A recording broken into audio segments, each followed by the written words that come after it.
ओम साई राम। श्री साई सच्चरित्र अध्याय 7। श्री साई बाबा समस्त योगिक क्रियाओं में पारंगत थे। 6 प्रकार की क्रियाओं के तो वो पूर्ण ज्ञाता थे। 6 क्रियाएं जिनमें धोती खंड योग अर्थात अपने शरीर के अवयव को पृथक पृथक कर उन्हें पूर्ण पूर्ववत जोड़ना और समाधि आदि भी सम्मिलित है। यदि कहा जाए कि वो हिंदू थे तो आकृति से वो यवन से प्रतीत होते थे। कोई भी ये निश्चय पूर्वक नहीं कहा सकता कि वो हिंदू थे या यवन। वो हिंदुओं का रामनवमी उत्सव यथाविधि मनाते थे और साथ ही मुसलमानों का चंदन उत्सव भी। वो उत्सव में कुश्ती को प्रोत्साहन तथा विजेताओं को पर्याप्त पुरस्कार देते थे। गोकुल अष्टमी को वो गोपाल काला उत्सव भी बड़ी धूमधाम से मनाते थे। ईद के दिन में मुसलमानों को मस्जिद में नमाज पढ़ने के लिए आमंत्रित किया करते थे। एक समय मुहर्रम के अवसर पर मुसलमानों ने मस्जिद में ताज़िए बनाने तथा कुछ दिन वहाँ रखकर फिर जुलूस मनाकर गांव से निकालने का कार्यक्रम रचा। श्री साई बाबा ने केवल 4 दिन ताजियों को वहाँ रखने दिया और बिना किसी राग देश के 5वें दिन वहाँ से हटवा दिया। यदि कहे कि वो यवन थे तो उनके कान छीने हुए थे और यदि कहे कि वो हिंदू थे तो वो सुनता कराने की पक्ष में थे। नाना साहेब चादोरकर जिन्होंने उनको बहुत समीप से देखा था, उन्होंने बतलाया कि उनकी सुन्नत नहीं हुई थी। साई लीला पत्रिका श्री भी देव द्वारा लिखित शीर्षक बाबा यवन की हिंदू पृष्ठ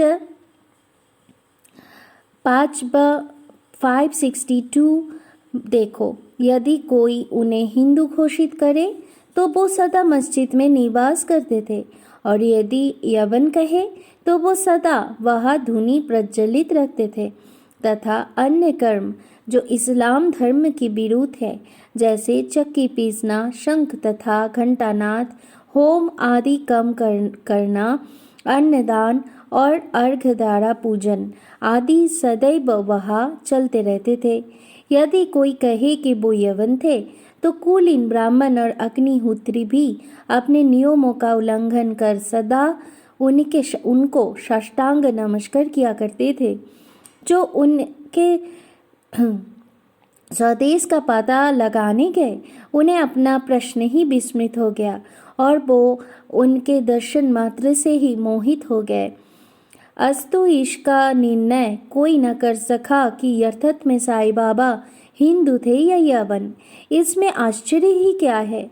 जो अहंग एवं इंद्रिय जन्य सुखों को तिलांजलि देकर ईश्वर की शरण में आ जाता है तथा जब उसे ईश्वर के साथ अभिन्नता प्राप्त हो जाती है, तब उसकी कोई जाति पाति नहीं रह जाती।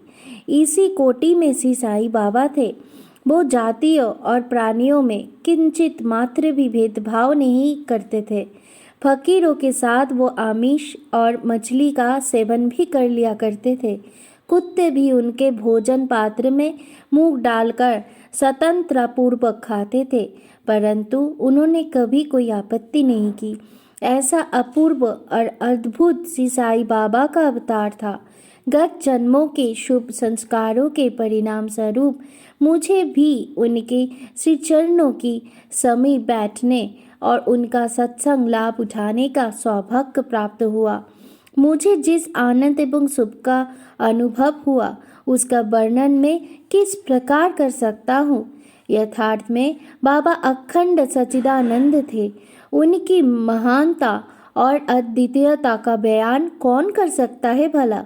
जिसने उनके श्री चरण कमल की शरण ली, उसे साक्षात्कार की प्राप्ति हुई।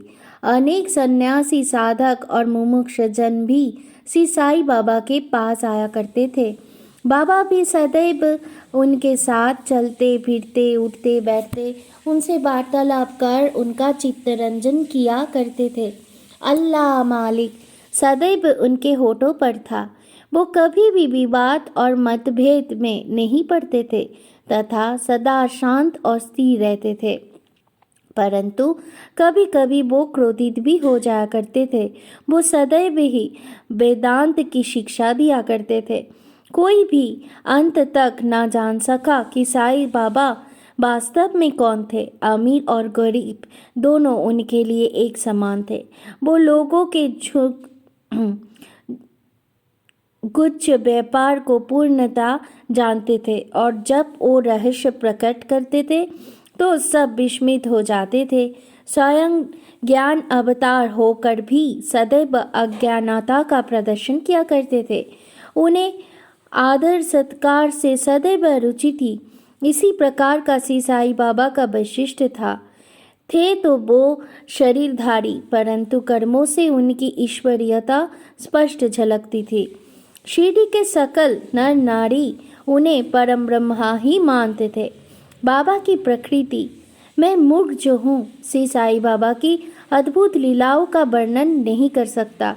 शिरडी के प्राय समस्त मंदिरों का उन्होंने जीर्णोद्धार किया। श्री तात्या पाटिल के द्वारा शनि, गणपति, शंकर, पार्वती, ग्राम देवता और हनुमान जी आदि के मंदिर ठीक करवाए। उनका दान भी विलक्षण था। दक्षिण के रूप में जो धन एकत्रित होता था उसमें से वो किसी को 20 रुपए, किसी को 15 रुपए या किसी को 50 रुपए इस प्रकार प्रतिदिन स्वच्छतापूर्वक वितरण कर देते थे। प्राप्तिकर्ता उसे शुद्ध दान समझता था। बाबा की भी सदैव यही इच्छा थी कि उसका उपयुक्त रीति से व्यय किया जाए। बाबा के दर्शन से भक्तों को अनेक प्रकार का लाभ पहुंचता था। अनेकों निष्कपट और स्वस्थ बन गए। दुष्ट आत्मा पुण्य आत्मा में परिणत हो गए। अनेकों कुष्ठ रोग से मुक्ति हो गई और अनेकों को मनोवांछित फल की प्राप्ति हो गई। पंगुओं की पंगुता नष्ट हो गई। उनकी कीर्ति दूर दूर तक फैलती गई और भिन्न भिन्न स्थानों से यात्रियों के झुंड शिरडी आने लगे। बाबा सदा धुनी के पास ही आसन जमाए रहते थे और वही विश्राम किया करते थे। वो कभी स्नान करते और कभी स्नान के बिना ही समाधि में लीन रहते थे। वो सिर पर एक साफा, कमर में एक धोती और तन ढकने के लिए एक कफनी धारण करते थे। प्रारंभ से ही उनकी वेशभूषा इसी प्रकार की थी। अपने जीवन काल के पूर्वार्ध में वो गांव में चिकित्सा कार्य भी किया करते थे। रोगियों को निदान कर उन्हें औषधि भी देते थे और उनके हाथ में अपरिमित जस था। इस कारण से वो अल्पकाल में ही यज्ञ चिकित्सक विख्यात हो गए। यह केवल एक ही घटना का उल्लेख किया जाता है जो बड़ी विचित्र सी है। विलक्षण नेत्र चिकित्सा। एक भक्त की आंखें बहुत लाल हो गई थी।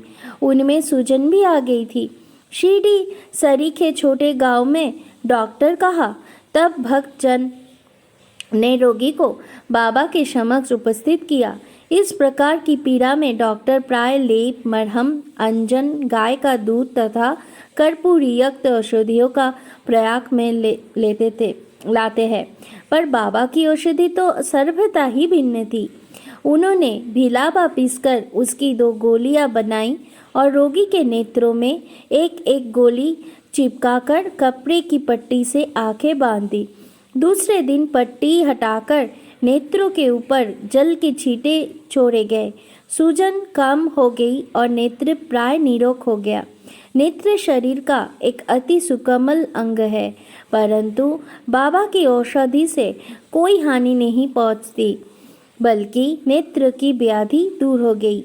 इस प्रकार अनेक रोगी निरोग हो गए। ये घटना तो केवल उदाहरण स्वरूप ही यहाँ दी गई है। बाबा की योगिक क्रियाएं। बाबा को समस्त योगिक प्रयोग और क्रियाएं ज्ञात थी। उनमें से केवल 2 का ही उल्लेख यहाँ किया जाता है। धौती क्रिया। प्रति तीसरे दिन बाबा मस्जिद से पर्याप्त दूरी पर एक बट वृक्ष के नीचे किया करते थे। एक अवसर पर लोगों ने देखा कि उन्होंने अपनी आंतों को उधर से बाहर निकालकर उन्हें चारों ओर से स्वच्छ किया और समीप के वृक्ष पर सूखने के लिए रख दिया। शिरडी में इस घटना की पुष्टि करने वाला लोग अभी भी जीवित है। उन्होंने इस सत्य की परीक्षा भी की थी। साधारण धौती क्रिया एक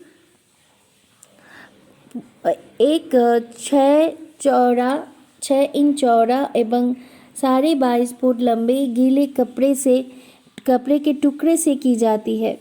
इस कपड़े को मुंह के द्वारा अंदर में उतर लिया जाता है तथा उसे लगभग आधा घंटे तक रखे रहते हैं ताकि उसका पूरा प्रभाव हो जाए। तत्पश्चात उसे बाहर निकाल लेते हैं। पर बाबा की तो ये धौती क्रिया सर्वथा विचित्र और असाधारण ही थी। खंड योग। एक समय बाबा ने अपने शरीर के अवयव पृथक कर मस्जिद के भिन्न भिन्न स्थानों में बिखर दिए।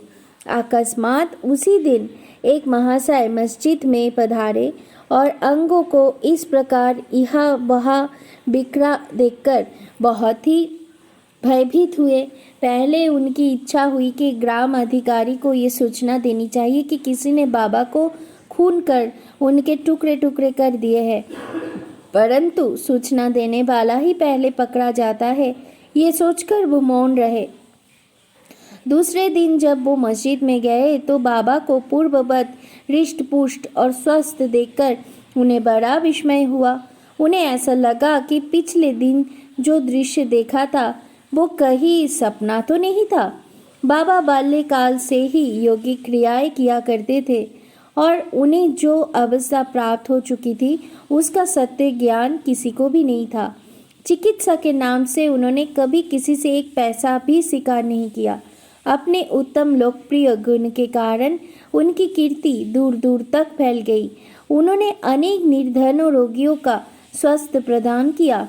इस प्रसिद्ध डॉक्टर ने कभी अपने स्वार्थ की चिंता ना कर अनेक विघ्न को सामना किया तथा स्वयं असहायनीय वेदना और कष्ट सहन कर सदैव दूसरों की भलाई की और उन्हें विपत्तियों में सहायता पहुंचाई। वो सदा पर कल्याणार्थ चिंतित रहते थे। ऐसी एक घटना नीचे दी गई है जो उनकी सर्वव्यापकता तथा महान दयालुता का घातक है। बाबा की सर्वव्यापकता और दयालुता। सन 1910 में बाबा दीपावली के शुभ अवसर पर धूनी के समीप बैठे हुए अग्नि ताप रहे थे तथा साथ ही धूनी में लकड़ी डालते जा रहे थे। धूनी प्रचंडता से प्रज्वलित थी। कुछ समय पश्चात उन्होंने लकड़ियां डालने के बदले अपना हाथ धूनी में डाल दिया। हाथ बुरी तरह से झुलस गया।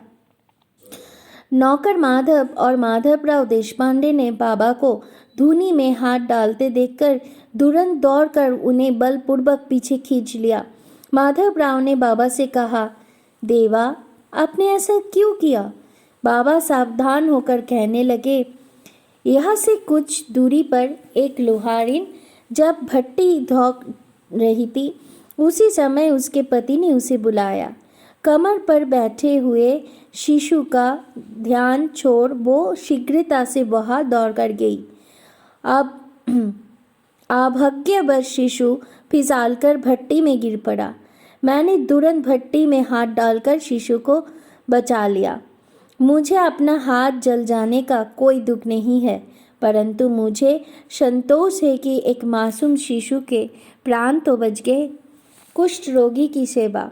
माधवराव देशपांडे के द्वारा बाबा का हाथ जल जाने का समाचार पाकर श्री नाना साहेब चादोरकर बम्बई के सुप्रसिद्ध डॉक्टर श्री परमानंद के साथ दवाइयाँ, लेप, लिंक, मरहम तथा पट्टियाँ आदि साथ लेकर शीघ्रता से शिरडी आए। उन्होंने बाबा से डॉक्टर परमानंद को हाथ की जांच करवाने और जले हुए स्थान में दवा लगाने की अनुमति मांगी। ये प्रार्थना अस्वीकृत हो गए। हाथ जल जाने के पश्चात एक कुष्ठ रोग पीड़ित भक्त भागोजी शिंदे उनके हाथ पर सदैव पट्टी बांधते थे। उनका कार्य था प्रतिदिन जले हुए स्थान पर घी मलना और उसके ऊपर एक पत्ता रखकर पट्टियों से उसे पूर्ण पूर्ववत कसकर बांध देना। घाव शीघ्र भर जाए इसके लिए नाना साहेब चादोरकर ने पट्टी छोड़ने तथा डॉक्टर परमानंद से जांच एवं चिकित्सा कराने का बाबा से बार बार अनुरोध किया। डॉक्टर परमानंद ने भी उनके अनेक बार प्रार्थना की, परंतु बाबा ने ये कहते हुए टाल दिया कि केवल अल्लाह ही मेरा डॉक्टर है। उन्होंने हाथ का परीक्षण करवाना अस्वीकार कर दिया। डॉक्टर परमानंद की दवाइयाँ शिरडी के वायुमंडल में ना खुल सकी और ना उनका उपयोग हो सका। फिर भी डॉक्टर साहेब का परम भाग्य था जो उन्हें बाबा के दर्शन का लाभ हुआ। भागो जी को दवा लगाने की अनुमति मिल गई। कुछ दिनों के उपरांत जब घाव भर गया तब सब भक्त सुखी हो गए, परंतु प्रतिदिन प्रातःकाल घृत से हाथ की मालिश और पुण्य कसकर पट्टी बांधना श्री साईं बाबा की समाधि पर्यंत ये क्रम इसी प्रकार चलता रहा।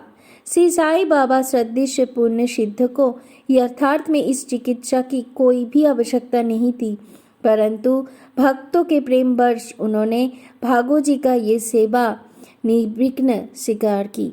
जब बाबा लेंडी को जाते थे तो भागो जी छाता लेकर उनके साथ ही जाते थे। प्रतिदिन प्रातःकाल जब बाबा धुनी के पास आसन पर विराजते तब भागो जी वहाँ पहले से ही उपस्थित रहकर अपना कार्य प्रारंभ कर देते थे। भागो जी ने पिछले जन्म में अनेक पाप कर्म किए थे, इस कारण वो कुष्ठ रोग से पीड़ित थे। उनकी उंगलियां गल चुकी थी और शरीर पूज आदि से भरा हुआ था, जिससे दुर्गंध भी आती थी। यद्यपि बाह्य दृष्टि से वो दुर्भोगी प्रतीत होते थे, परंतु बाबा का प्रधान सेवक होने के नाते यथार्थ में वो ही अधिक भाग्यशाली तथा सुखी थे। उन्हें बाबा की सानिध्य का पूर्ण लाभ प्राप्त हुआ। बालक खपाटे का प्लेग। अब मैं बाबा की एक दूसरी अद्भुत लीला का वर्णन करूंगा। श्रीमती खरपाटे अपने छोटे पुत्र के साथ कई दिनों से शिरडी में थी। पुत्र तीव्र ज्वर से पीड़ित था। पश्चात उसे प्लेग की गिल्टी भी निकल आई। श्रीमती खरपाटे भयभीत हो बहुत घबराने लगी और अमरावती लौट जाने का विचार करने लगी। संध्या समय जब बाबा वायु सेवन के लिए बाड़े के पास से जा रहे थे, बाड़े मतलब आप जो समाधि मंदिर कहा जाता है, तब उन्होंने उनसे लौटने की अनुमति मांगी तथा कंपित स्वर में कहने लगे कि मेरा प्रिय पुत्र प्लेग से ग्रस्त हो गया है, अब मैं घर लौटना चाहती हूँ। प्रेम पूर्वक उनका समाधान करते हुए बाबा ने कहा, आकाश में बहुत बादल छाए हुए हैं, उनके हटते ही आकाश पूर्ववत स्वच्छ हो जाएगा। ऐसा कहते हुए उन्होंने कमर तक अपनी कफनी ऊपर उठाई और वहां उपस्थित सभी लोगों को अंडों के बराबर 4 गिल्टियां दिखाकर कहा, देखो मुझे अपने भक्तों के लिए कितना कष्ट उठाना पड़ता है, उनके कष्ट मेरे हैं। ये विचित्र और असाधारण लीला देखकर लोगों को विश्वास हो गया कि संतों को अपने भक्तों के लिए किस प्रकार कष्ट सहन करने पड़ते हैं। संतों का हृदय मोम से भी नरम है तथा मक्खन जैसा कोमल होता है।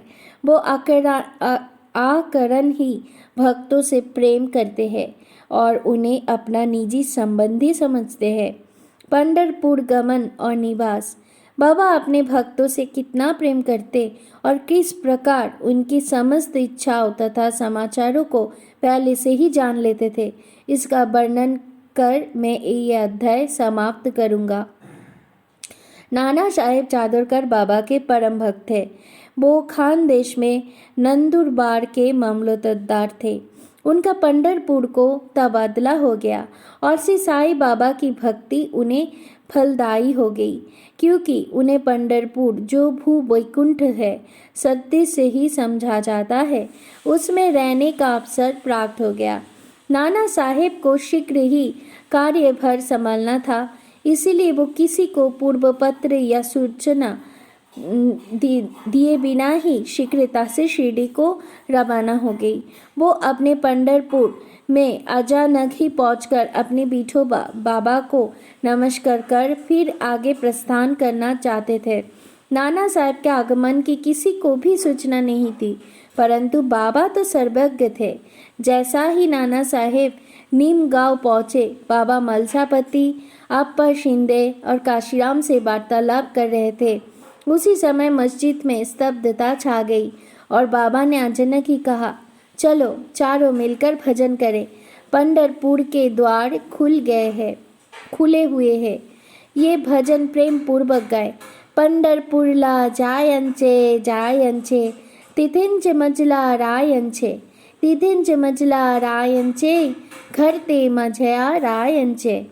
सब मिलकर गाने लगे, भावार्थ, मुझे पंढरपुर जाकर वही रहना है, क्योंकि वो मेरे स्वामी अर्थात ईश्वर का घर है। बाबा गाते गाते और भक्तगण उसे दोहराते जाते थे। कुछ समय में नाना साहब ने वहाँ सकुटुंब पहुंचकर बाबा को प्रणाम किया। उन्होंने बाबा से पंढरपुर पर पधारने तथा वहाँ निवास करने की प्रार्थना की। पाठकों, अब इस प्रार्थना की आवश्यकता भी क्या है? भक्तगण ने नाना साहब को बतलाया कि बाबा पंढरपुर वास के भाव में पहले से ही थे। ये सुनकर नाना साहेब द्रवित हो गए, श्री चरणों में पड़कर बाबा के श्री चरणों में गिर पड़े और बाबा की आज्ञा तथा आशीर्वाद पाकर एवं पंढरपुर को रवाना हो गए। बाबा की कथाएं अनंत है। अन्य विषय जैसे मानव जन्म का महत्व, बाबा का भिक्षावृत्ति पर निर्वाह, बाईजाबाई की सेवा तथा अन्य कथाओं को अगले अध्याय के लिए शेष रखकर अब मुझे यहाँ विश्राम करना चाहिए। ओम श्री सद्गुरु साईनाथार्पणमस्तु। शुभम भवतु। ओम साई राम।